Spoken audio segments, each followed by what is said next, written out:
your help to find the person who's been vandalizing parking meters all over Balboa Park. More on the penalty they could be facing. An Indiana man arrested for a cold case murder here in San Diego from 1975. I have his first appearance in court. Looking at a chance for wet weather back in our forecast, making tomorrow a weather impact alert day. We'll break down the time frame coming up. This was not an easy process. Governor Newsom signs a new bill into law, adding more financial protections for veterans. Parking meters have been controversial. Now they're paying for sidewalk repairs. Why the city says this work matters, even when it's not obvious. CBS 8 News, live at 6, starts right now.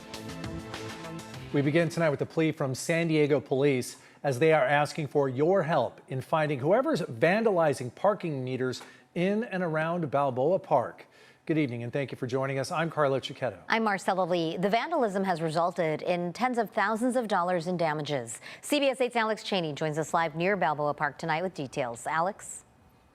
And Marcella, just on this street here near Balboa Park, we have seen several pay meters that look exactly like this. So what's happened here is someone has vandalized this pay meter, and as you can see, there is a little bit of some foam spray. This is construction grade. I mean, this thing's in here pretty good in the area where you would put in the credit card. Therefore, you can't be using this meter at all. Now, the San Diego Police Department needs your help to find these suspects responsible.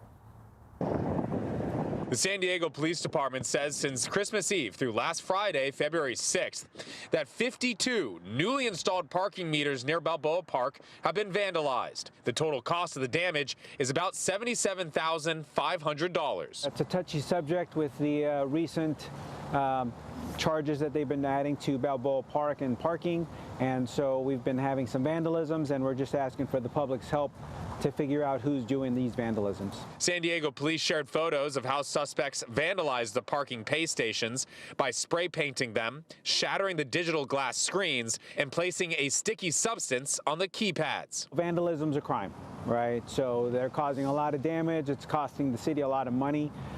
So that's why we shouldn't be having these issues here. San Diego Crime Stoppers is offering up to a $1,000 reward to anyone with information that leads to an arrest in these cases. A crime's a crime, and again, vandalism is a crime.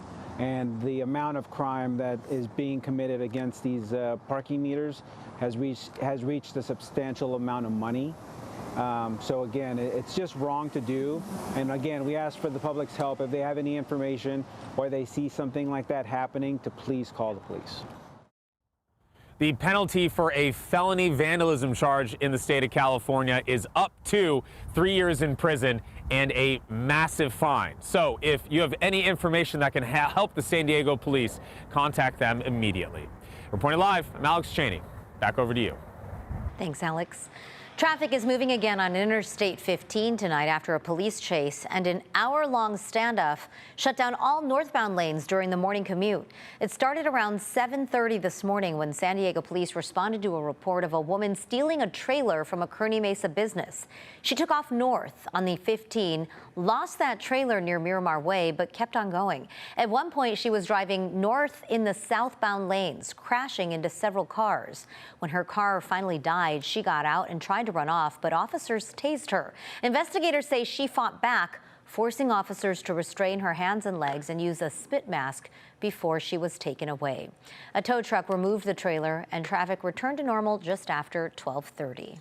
New today, San Diego City Council members gave final approval on a $10 million settlement to the sisters of 11-year-old Arabella McCormick, who prosecutors say was tortured to death by her adoptive family back in 2022. The city, along with several parties, including San Diego County, Pacific Coast Academy, and the Rock Church, were sued for failing to report abuse, neglect, and starvation the sisters suffered. Arabella's sisters, now 9 and 11, live with a foster mother. The city's $10 million settlement is in addition to a $21.5 million settlement paid by the county, the Rock Church, and the private charter school. The city's approval now closes the civil lawsuit. Meanwhile, the criminal case against the adoptive mother and her parents continues. Tonight, we've learned Yolanda Marodi will stand trial for murder. She's accused of repeatedly stabbing and killing her wife, CAL FIRE Captain Rebecca Marodi. The judge made his decision after hearing less than 3 hours of testimony from sheriff's officials, as well as the victim's mother, Lorena. She described Rebecca and Yolanda's relationship as strained. He wasn't allowed to go anywhere with friends. She never had friends at the house. Yolanda's face was covered by a mask today, so we couldn't tell what kind of emotions she may have been going through. She's accused of stabbing Rebecca last February before fleeing to Mexico, where she was arrested a month later. A trial date has been set for June 8th. A man accused in a 1975 murder in North Park that went cold for almost half a century faced a judge for the first time today. CBS 8's Brian White joins us live from the downtown courthouse with the very latest on this. Brian. Yeah, after 5 decades, investigators say they've made a breakthrough in this cold case. They used new technology to identify a suspect. They tracked him down in Indiana and brought him here to face this murder charge.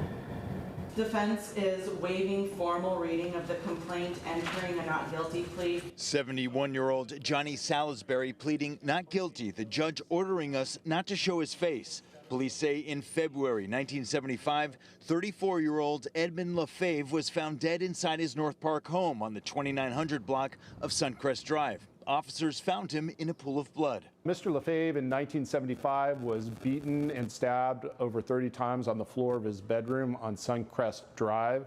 Left for dead. Despite an exhaustive investigation and years of work, the case eventually went cold. Decades later, investigators took another look at the evidence, this time using forensic genetic genealogy, a technology that didn't exist in the 1970s. In this case, we were able to apply new fingerprint technology to match the defendant to a bloody fingerprint at the crime scene. Some of those prints were found on a bloody clothes iron used to beat the victim. Police say that process led them to Salisbury, who had been living in Indiana. He was arrested there a few weeks ago on a San Diego homicide warrant with help from local and federal agencies, and then he was extradited here to San Diego. We wish the victims didn't have to wait so long to get justice for their family members. Sometimes it's a very long road, it's a very long wait.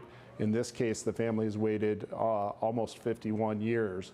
But now we're here, we've identified a suspect, we're moving forward with the criminal process.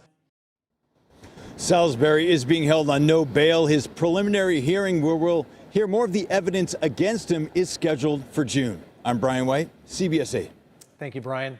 Tomorrow, a local judge is expected to rule on Rady Children's Hospital's plans to shut down transgender medical care for minors. That judge was originally going to make that ruling today, but just hours ago we learned that is being pushed back until tomorrow. The hospital announced plans to shut down those services amid federal cuts pushed by the Trump administration. State Attorney General Rob Bonta is suing Rady Children's, saying those plans violate the terms of its merger with the Children's Hospital of Orange County. All right, San Diego is about to see some more rain. Chief Meteorologist Carlene Chavis joins us now with more on what we can expect. And by the change in today's weather, probably a decent amount. Yeah, we're talking about more than about 1/10 of an inch for most of the county. Most of that's going to be falling by tomorrow morning. That's enough to get roads slick out there because it's been such a prolonged period of dry weather, so you really need to use caution. Minor ponding on the roadway can't be ruled out, and most of this taking place during our morning drive. When we take a look at the weather impact, it's going to be the chance for rain, really light stuff later on tonight before we get to midnight. Can't entirely rule it out. It was even a little misty this afternoon when I was coming into the station. Now we are looking at more of that influx of the light to moderate rainfall by tomorrow morning, favoring areas along the mountains and towards the west. Isolated thunderstorms cannot be ruled out. Heavier rainfall totals are still favoring North County. And as I mentioned, that oil coming up on the roadways, making it slick out there. Please use caution. We have a tendency to get a lot of spinouts when this happens and that ponding on the roadway. So when we set the clock in motion, you're seeing some light to moderate rainfall popping up right there across the mountains around 7:55 for tonight. A lighter shower that is for Poway, and then we get into the activity that's going to be a little bit more on the scattered side as we hit tomorrow morning. So that's when we're looking at a chance for the light to moderate rainfall starting to roll in from North County and make its way towards the southeast. We'll take a look at rainfall totals and continue to set the clock in motion coming up. Marcella. Thanks, Carlene. As always, you can find our extended weather forecast on the CBS 8 app. Download on your TV and watch for free. Governor Gavin Newsom signed a bill into law today that is aimed at protecting veterans as they access federal benefits. The bill sparked loud debate as it made its way through the legislature, and there were strong calls for a veto even leading up to the governor's signature. CBS 8 State Matters political reporter Jenny Hutt explains both sides. It was a bill that caused a lot of debate. Introduced in the Senate, went to the Assembly, was amended, had to go back to the Senate, and wasn't taken up on the floor again until late January. Then it was signed into law Tuesday for it to take effect January 2027.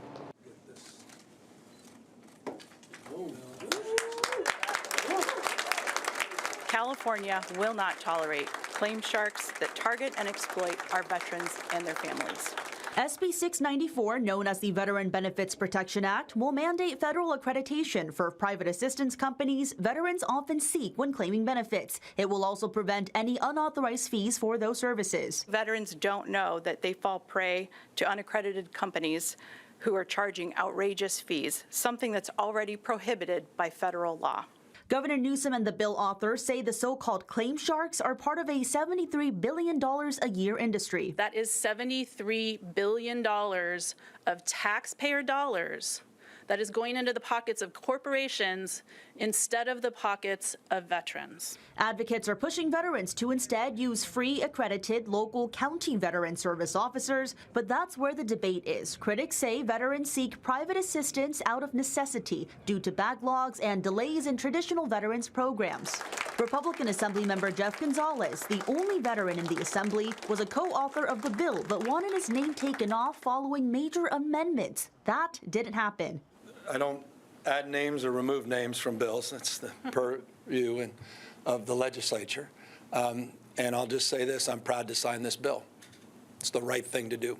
Before it became a broader bill tackling so-called claim sharks and fraud on veterans benefits, SB 694 focused narrowly on how well veteran service providers and a grant program were working. Gonzalez says, quote, "The only path forward I could make for veterans was to give them a choice." Advocates acknowledged it was an uphill battle. Everyone had a shot at this. The good, the bad, the ugly. And guess what? The good prevailed because veterans need to be protected. But say they remain firm by this soon-to-be law. It wasn't, and it isn't, an exaggeration to say even this morning, folks were still working to make sure that I didn't go to the left here and sign this bill. Jenny Hutt, CBS 8. California has more than $15 billion in unclaimed property. We share how you can check if any of it is yours. Still ahead. Plus, what San Diego County leaders are calling for at the Otay Mesa ICE Detention Center. But first, a look at how some local students are gearing up for Lunar New Year. That's after this.